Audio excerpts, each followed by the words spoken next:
Bonjour tout le monde, ici c'est Marc-André Ferron. Aujourd'hui, on prend quelques minutes pour s'expliquer les principes de la pyramide de Ferron. Pyramide de Ferron qui existe, soit dit en passant, pour faire évoluer la pyramide d'Heinrich, pyramide de Burke, qui dit que pour arriver à éliminer les accidents de travail, il faut travailler sur tous les petits événements pour arriver à prédire les gros, qui est une grande fausseté et que si vous voulez en savoir plus, je vous invite à lire mon bouquin Retour à la base qui explique tout pourquoi ces notions-là ne tiennent pas la route.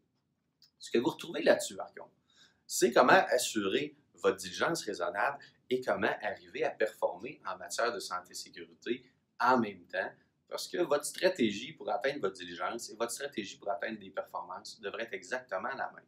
En matière de diligence raisonnable, vous avez 3 devoirs: d'être prévoyant, d'être efficace, d'être autoritaire. Ces 3 devoirs-là, c'est les mêmes devoirs que vous avez pour arriver à gérer de la santé-sécurité. La santé-sécurité, c'est de la gestion des dangers. Puis dans la vie, on ne peut pas gérer ce qu'on ne connaît pas. Donc, si je veux être prévoyant, c'est anticiper ce qui peut arriver. Si la santé-sécurité, c'est de la gestion des dangers, la première chose que je devrais connaître, mes dangers. Si je veux arriver à gérer des dangers, il faut que je connaisse les dangers. Première chose à faire, analyse des dangers. Qu'est-ce qu'on fait dans l'analyse des dangers? On va regarder c'est quoi les postes de travail, c'est quoi les tâches faites par mes employés, c'est quoi les dangers, c'est quoi les risques qui sont présents sur chacun des postes de travail. À partir de là, qu'est-ce qu'on va faire? On va se mettre à regarder aussi c'est quoi les tendances. Pourquoi qu'on va faire la distinction entre les dangers et les tendances? C'est que des dangers, il va toujours en avoir, des risques, il va toujours en avoir dans une organisation. Il y en a qui vont être extrêmement élevés, il y en a qui vont être extrêmement banals et mineurs. Et est-ce qu'on va essayer d'adresser tous les risques? La réponse, c'est non, c'est impossible. Donc, on va commencer par ce qu'il y a de plus grave, de plus probable, de plus fréquent. Et après ça, s'il y a des petits événements qui se répètent de manière récurrente, on va finir par les adresser. L'exemple que je donne souvent, je peux me cogner la hanche sur le coin de la table qui est juste en avant de moi. Je suis dans une salle de conférence. Ça représente un risque dans une salle de conférence. Est-ce que ça va faire en sorte qu'on va mettre de la mousse sur tous les coins de table dans l'organisation, etc., parce que je me suis cogné la hanche sur le coin de table et qu'on va mettre des distances d'approche, des procédures, des gyrophares?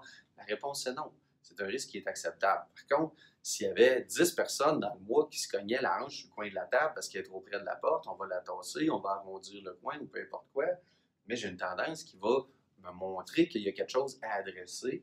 Donc, ce qu'il y a de plus grave, de plus probable, les petits événements qui se répètent, et après ça, je me mets à gérer mes dangers de manière efficace. Ce que ça veut dire, élimination à la source même des dangers. L'article 2 sur la loi sur la santé-sécurité vous donne l'obligation d'éliminer à la source même les dangers. Il nous dit à l'article 3 que peu importe ce que vous allez faire, il n'y a rien qui doit diminuer vos efforts pour éliminer à la source même les dangers.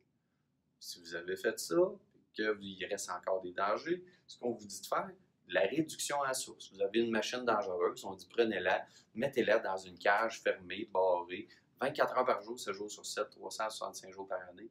Même si je suis distrait, même si je suis nouveau, même si j'ai une faiblesse diabétique parce qu'il me manque de sucre puis je tombe sur la machine, je vais tomber sur du grillage. Je protège encore une fois 100% du monde, 100% du temps. Sinon, je dois définir des comportements d'organisation qui définissent les comportements d'individus. Si je vous posais la question à savoir il y a combien de façons différentes de se cadenasser chez vous, probablement que vous allez me dire une. Il y a un programme de cadenassage fait pour être appliqué d'une façon.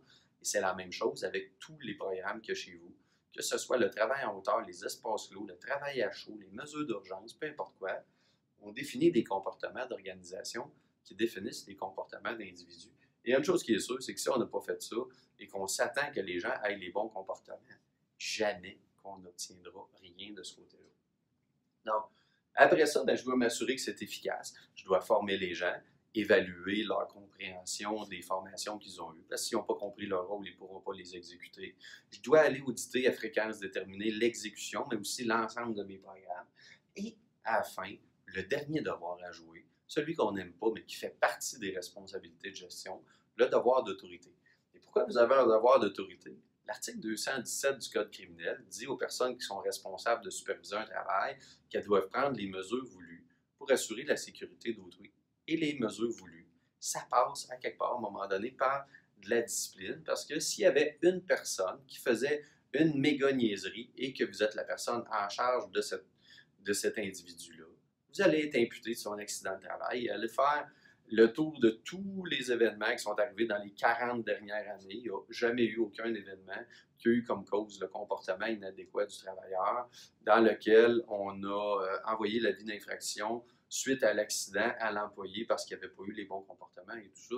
Donc, on oublie ça complètement. Comme employeur, on est imputable à 100% de 100% de nos employés immédiatement quand ils mettent les pieds chez nous. Ça donne zéro marge de manœuvre et c'est pour ça qu'on a ces 3 devoirs-là, que ça se complète avec un devoir d'autorité. J'espère que ça vous aide à comprendre les concepts derrière la pyramide de Ferron. Le but de faire évoluer les choses en matière de santé et sécurité. Tantôt, je vous parlais à Rich Shepherd. Je vous réinvite à jeter un œil au bouquin si vous êtes curieux. Je vous invite à lire la collection au complet. Toutes 2-3 heures, vous allez passer à travers ces bouquins-là. Ça va vous aider beaucoup dans vos démarches. Et je vous souhaite le meilleur des succès. Merci beaucoup. Bonne fin de journée.